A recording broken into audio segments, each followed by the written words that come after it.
a small coastal town named Arlo Bay, where the sea whispered secrets to the shore and the wind carried memories across the waves, lived a quiet woman named Alara. She was a marine biologist, known not only for her knowledge of ocean life but for the serene silence she carried with her, like the calm before a storm.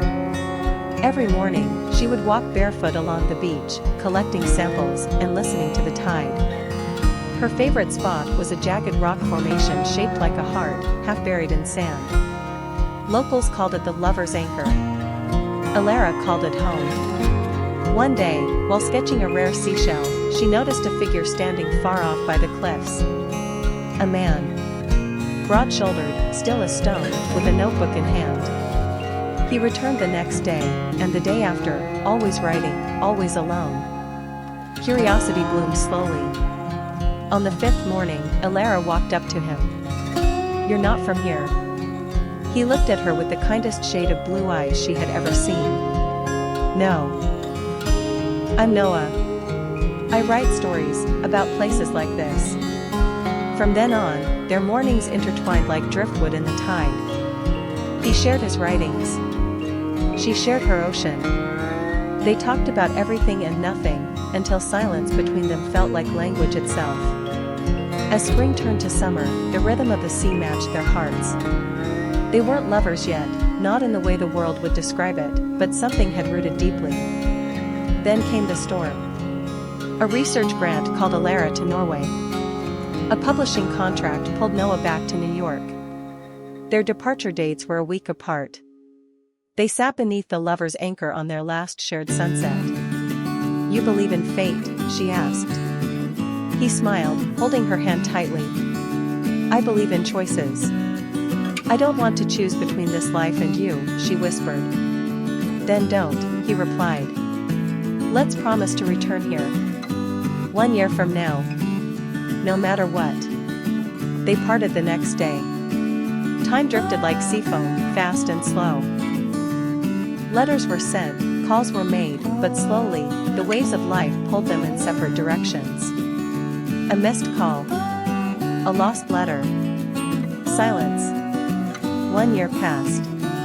Alara stood at the heart-shaped rock, the wind cold but familiar. The tide was high, and her chest tighter than she'd admit. For an hour, she waited, alone. Then, footsteps.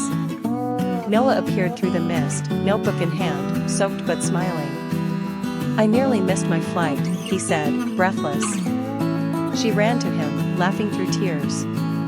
"You're late." "I'm here," he said, cupping her face. "And I've never stopped writing about you." That night, the stars blinked down on them like witnesses. In the rhythm of waves and wind, they kissed for the first time, not as strangers or friends, but as two souls who had chosen to meet again, across time, tide, and distance.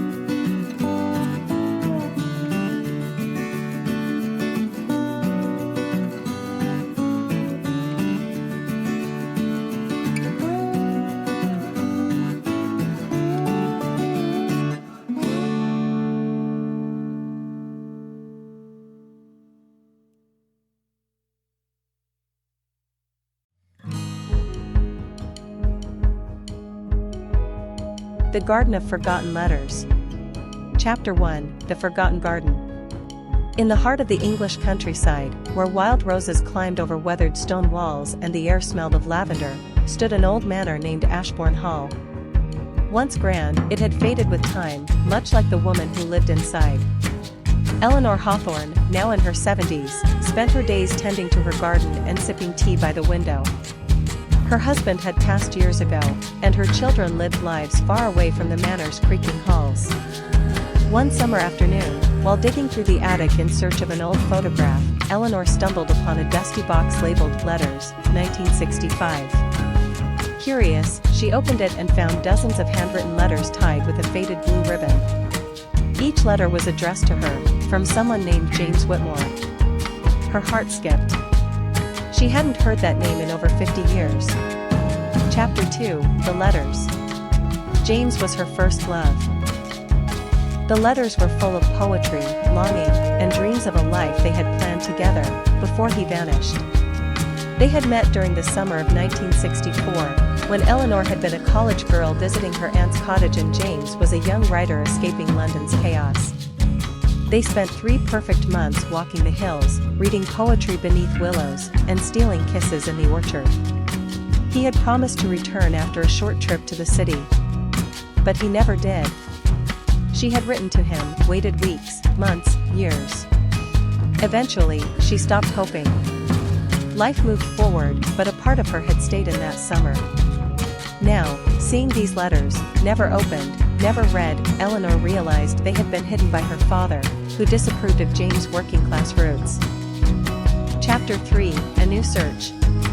Determined to find out what happened, Eleanor wrote to every Whitmore she could find in the area. Weeks passed. One day, a simple envelope arrived. Inside was a short letter. Dear Eleanor, if you're reading this, then miracles still happen. I'm living in Cornwall now, retired, widowed. I never stopped thinking of you. I would love to see you once more. James. With trembling hands, Eleanor boarded the train 2 days later, her heart racing like that of a young girl's. Chapter 4, Reunion. James was waiting at the station in a beige coat, holding a single white rose. Though older, his eyes were the same, warm, gentle, and full of memories. They stood in silence for a moment before Eleanor whispered, I thought you forgot me. He smiled sadly. I never did. Your silence broke me. I thought you chose a different life. I never saw your letters, she replied, tears filling her eyes. They spent the day walking the cliffs above the sea, catching up on all they had missed. There were no accusations, only gratitude.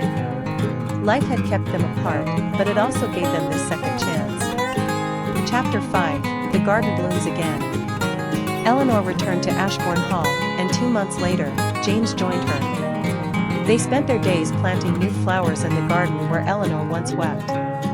Tulips, lilies, and white roses, symbols of the love that had endured across time and silence.